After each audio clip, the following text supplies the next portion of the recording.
अब क्वेश्चन आता है कि उपाय कब करने चाहिए जिससे कि हमें उसका मैक्सिमम बेनिफिट हो। नेचुरली आजकल के टाइम में हमें we want maximum productivity, maximum efficiency, तो हम ऐसे उपाय करें, ऐसे टाइम में उपाय करें। तो कहते हैं कि राइट टाइम और right remedy, this two are important, कि राइट रेमेडी राइट होनी चाहिए और राइट टाइम पर करनी चाहिए जिससे कि हमें उसका मैक्सिमम बेनिफिट होता है।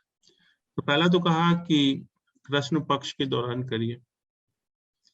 कृष्ण पक्ष में अगर हम रेमेडी करते हैं तो उसका हमें ज्यादा फायदा होता है। दूसरा कहा कि 8th and 14th तिथि ऑफ कृष्ण पक्ष, कृष्ण पक्ष में भी अष्टमी और चतुर्दशी के दिन अगर हम उपाय करेंगे तो उसका और ज्यादा बेनिफिट होगा।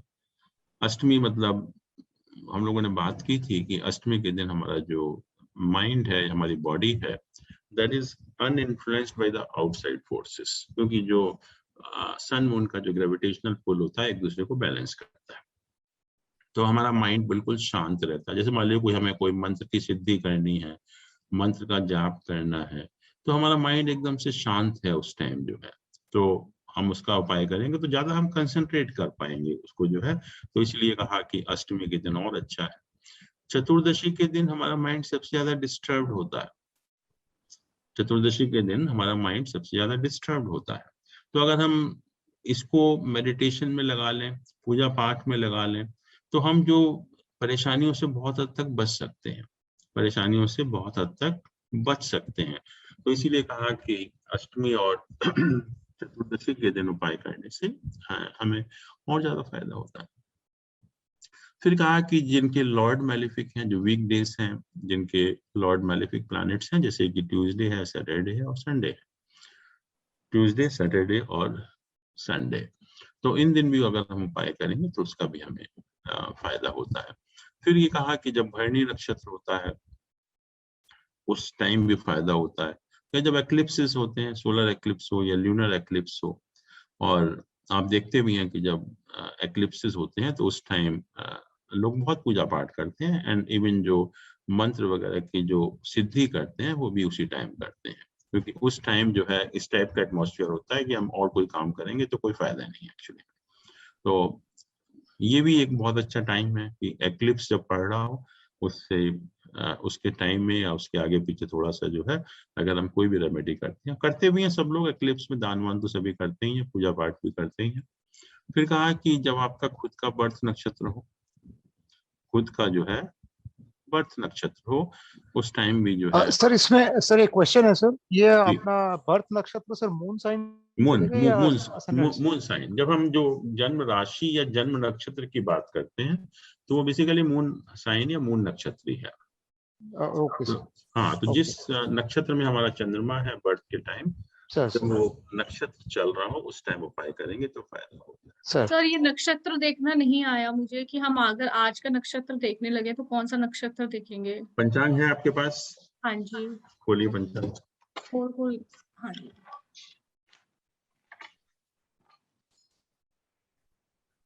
पेज नंबर आप निकालिए 42।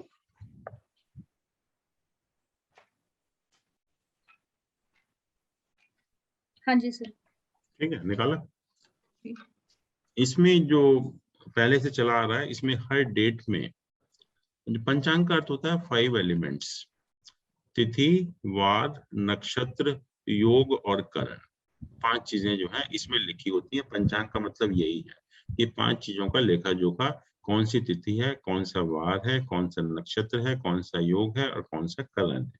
तो इसमें आप देखिए आज का दिन क्या है, कौन सी डेट है आज? 20 तारीख को। देखिए पहले लिखा हुआ है सोमवार, हाँ लिखा जी, है ना? हाँ जी। तो आज का दिन हो गया, वार हो गया। फिर क्या लिखा हुआ है? तिथि तिथि है आज, 15 तिथि, पूर्णिमा है आज, तो तिथि आ गई यहाँ पर। और ये आगे जो लिखा हुआ है, this is the ending time of this तिथि, 29-25। 29-25 का मतलब क्या हुआ? सर ये रात तो कहीं बजेंगे 5-6, देखिए हमारा जो वैदिक एस्ट्रोलॉजी में दिन शुरू 5 होता है सनराइज से होता है, सुबह सनराइज से 5:25।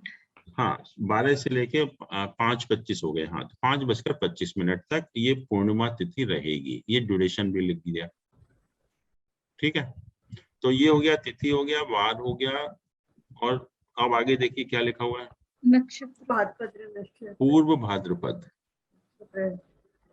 तो ये नक्षत्र है आज, पूर्व भाद्रपद, और ये कब तक ऑपरेट होगा?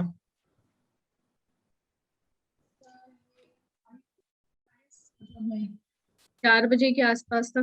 4:02 तक, आज रात को 4:02 तक। तो ये नक्षत्र का लिखा हुआ है यहाँ पर, ये नक्षत्र का लिखा हुआ है। ठीक है, तो तिथि वार नक्षत्र, योग करण अभी हमने पढ़ा नहीं है, तो बाद में पता लगेगा आपको, बट तिथि वार नक्षत्र यहाँ लिखे हुए हैं, ऐसे योग भी लिखे हुए हैं, करण भी लिखे हुए हैं।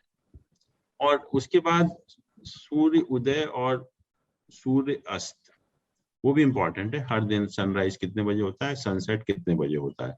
तो जहाँ ये जैन लिखा हुआ है, जैन के बाद आप देखिए सूर्य उदय, और उसके आगे लिखा हुआ है सूर्य अस्त।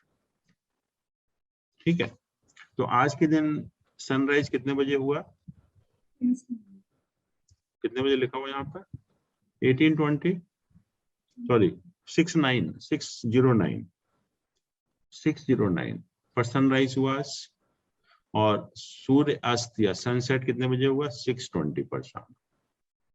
तो हर दिन का सनराइज और सनसेट भी लिखा हुआ है।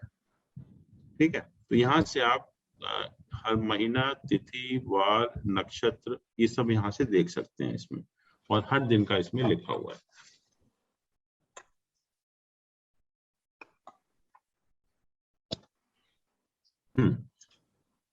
तो अपना बर्थ नक्षत्र हो उस टाइम अगर हम उपाय करेंगे तो उसका हमें ज्यादा बेनिफिट होगा। फिर कहा भद्रा लिखा हुआ, देखिए जब हम अभी हमने करण पढ़े नहीं है, तो जब हम करण पढ़ेंगे तो उसमें कुछ करण शुभ होते हैं, कुछ अशुभ होते हैं। तो उसमें से एक भद्रा, या उसको विष्टिकरण भी हम कहते हैं, ये एक करण है जिसको हम अशुभ माना गया।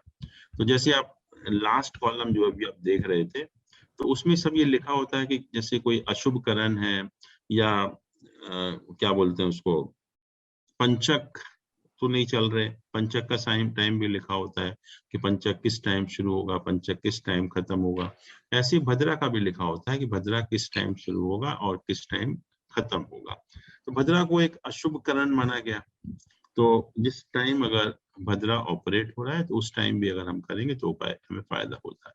फिर ये जो वैधरति एंड व्यातिपात, ये योग होते हैं, 27 योग होते हैं। 27 में से ये जो 2 योग है जिनको कि हम अशुभ योग मानते हैं, वैधरति और व्यातिपात, जब ये योग चल रहे हो तो उस टाइम भी अगर हम करेंगे उपाय तभी भी हमें फायदा होगा।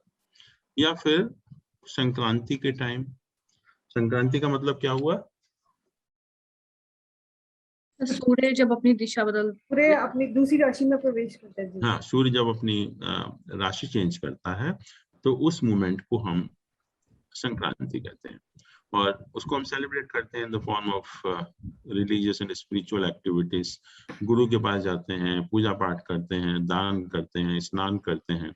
तो वो कहा कि वो टाइम इसी टाइप की चीजों की एक्टिविटी के लिए अच्छा होता है, तो इसलिए हम उपाय भी अगर उस टाइम करेंगे तो उसका भी हमें फायदा होगा। हमें पता है कि हर महीने संक्रांति होती है, साल में 12 संक्रांतियां होती हैं, तो हर महीने जब भी जो सन राशि जब चेंज करेगा, उस मोमेंट पे अगर आप उपाय करेंगे तो उसका फायदा होगा। फिर एक क्रांति साम्य काल होता है, क्रांति साम्य काल। अभी जो हम प्लैनेट का जो लॉन्गिट्यूड देखा था हम लोगों ने, जो यहाँ पंचांग में लिखे हुए हैं हर डे में, तो हम जो वैदिक एस्ट्रोलॉजी में निरियन लॉन्गिट्यूड को अडॉप्ट करते हैं। और निरियन लॉन्गिट्यूड हम लोगों ने डिस्कस किया था कि they are based on the presumption that 0 degree of the zodiac is a fixed point, it is not moving actually। तो उसके बेसिस पर जो प्लैनेट के हमने लॉन्गिट्यूड निकाले थे उनको हम निरियन लॉन्गिट्यूड कहते हैं। बट जैसा कहा था कि because of third motion of earth, this is not a fixed point, this is moving backward at the rate of 56 second per year, जिसको कि हम अयनांश कहते हैं, अयनांश। और आज के डेट में अयनांश करीब 24 डिग्री है। तो अगर हम उस बेसिस पर जब प्लैनेट के लॉन्गिट्यूड निकालते हैं तो उसको साइन लॉन्गिट्यूड बोलते हैं। तो सिंपल है, अगर हम इसमें नेरियन लॉन्गिट्यूड में जब हम आयनांश ऐड कर देते हैं तो we get the sign longitude. तो एनीवे, तो क्रांति समकाल का मतलब क्या होता है कि इसमें हम जो है सन और मून का साइन लॉन्गिट्यूड कंसिडर करते हैं। सन और मून का साइन लॉन्गिट्यूड कंसिडर करते हैं और हम सन मून के लॉन्गिट्यूड को, साइन लॉन्गिट्यूड को ऐड कर देते हैं, और जिस टाइम ये एडिशन या तो 180 डिग्री हो या 360 डिग्री हो, 180 डिग्री हो या 360 डिग्री हो, उससे 3 घंटे पहले और 3 घंटे बाद तक, 3 घंटे पहले और 3 घंटे बाद का जो समय होता है उसको हम क्रांति साम्यकाल कहते हैं। और उस टाइम अगर हम उपाय करते हैं तभी भी हमें उस टाइम फायदा होता है। तो ये बताए गए कि हम उपाय अगर इन टाइम करेंगे तो हमें उसका ज्यादा बेनिफिट होगा। बट एक चीज हमेशा ध्यान रखिए कि उपायों के बारे में ये कहा गया कि ये तो ठीक है when you have the time actually, लेकिन अगर कोई इमरजेंसी है, कोई अगर इमरजेंसी है तो उसमें you can straight away start doing the उपायस। उसमें कोई वेट करने की जरूरत नहीं है इन सब चीजों की। या कोई भी, जैसे हम शनि का भी उपाय करना है तो नॉर्मली हम शनि के दिन करते हैं, बट उसमें भी कहा कि नहीं, उसमें कोई वेट करने की जरूरत नहीं है। जैसे ही अगर कोई इमरजेंसी आपको दिखाई पड़े, then you don't talk about all these things, you straight away start doing the उपायस एक्चुअली। तो अगर कभी भी आपको लगे कि कोई ऐसी किसी के साथ इमरजेंसी है और वो पूछने आपसे आया है, तो उसमें आपको फिर शनिवार का वेट नहीं करना कि मंडे आज है तो शनिवार में ही कर देना। Then you can start doing the remedies actually. Sir एक ये शुक्ल पक्ष की अष्टमी को भी उपाय करते हैं ना कहीं? नहीं, करने को तो कभी कर सकते हैं, क्योंकि मैंने कहा कि नहीं अष्टमी सर, के ये दिन ग्रह वाले जो ये एस्ट्रोलॉजर्स देते हैं, ये शुक्ल पक्ष की अष्टमी के उपाय भी देते हैं, ग्रह शांति। शुक्ल पक्ष की अष्टमी के उपाय मतलब शुक्ल पक्ष की अष्टमी से स्टार्ट करो आप उपाय। हाँ, वो कर सकते हैं, because that is the best time. देखिए, अष्टमी का जो दिन है, अष्टमी का जो दिन है, that is suppose to be the best day of your life. जैसे मैंने कहा कि बाकी सब दिन हमारा माइंड डिस्टर्ब रहता है विद आउटसाइड फोर्सेस, लेकिन अष्टमी का दिन ऐसा होता है कि कोई भी शुभ काम करने के लिए, सबसे अच्छे लाइफ के इंपॉर्टेंट डिसीजन करने के लिए, कोई मेडिसिन स्टार्ट करनी हो, कोई उपाय स्टार्ट करना हो, कोई पूजा स्टार्ट करनी हो, तो अष्टमी का दिन सबसे अच्छा है। तो उस दिन करेंगे तो naturally that is the most auspicious time. और इवन अगर लाइफ में कोई भी अगर इंपॉर्टेंट डिसीजन आपको लेने हैं तो अष्टमी के दिन लीजिए आप। कोई आपको नया, कोई आपको बीमारी है, कोई क्रॉनिक डिसीज है, उसका उपाय शुरू कर, उसकी दवाई शुरू करनी है, तो start from the day of Ashtami, then you see the effect of that medicine actually. तो अष्टमी का दिन तो वैसे ही अच्छा माना गया, और शुक्ल पक्ष की अष्टमी है तो वैसे भी शुभ है, तो इसीलिए कहते हैं कि उस दिन से आप उपाय करेंगे तो वो शुभ समय है उपाय शुरू करने का।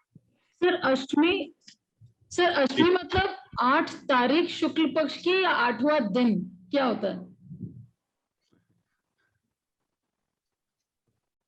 हमने क्या कहा था कि जो महीना है लूनर मंथ कब शुरू होता है? पूर्णिमा से शुरू होता है, पूर्णिमा से शुरू होता है और नेक्स्ट पूर्णिमा तक।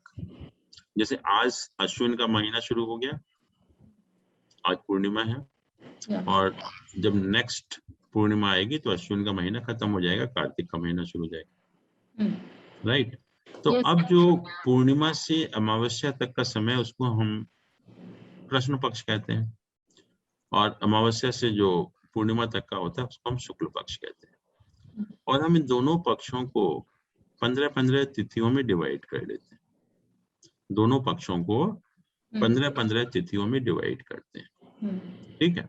तो शुक्ल पक्ष में भी अष्टमी आएगी और कृष्ण पक्ष में भी अष्टमी आएगी, मतलब 8वीं तिथि। जैसे हमने कहा कि महीना शुरू हुआ, पूर्णिमा है आज, तो कल जो पहली तिथि होगी इसको प्रतिपदा कहते हैं, फिर परसों द्वितीया, तृतीया, चतुर्थी, पंचमी, षष्ठी, सप्तमी, अष्टमी आ गई, 8वां दिन हो गया। तो ये तो कृष्ण पक्ष की अष्टमी हो गई। फिर अमावस्या के बाद फिर एक तिथि शुरू होगी, प्रतिपदा, द्वितीया, तृतीया, फिर 8 दिन के बाद अष्टमी आएगी।